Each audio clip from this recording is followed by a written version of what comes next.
we've got our final stem rigged up and ready to go.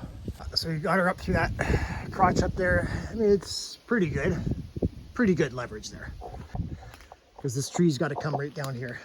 So I got it tied off way back there. I've got a pulley set up on the stump here, and this is the stem we're cutting. So anytime I get a chance to use this setup, I like to use that.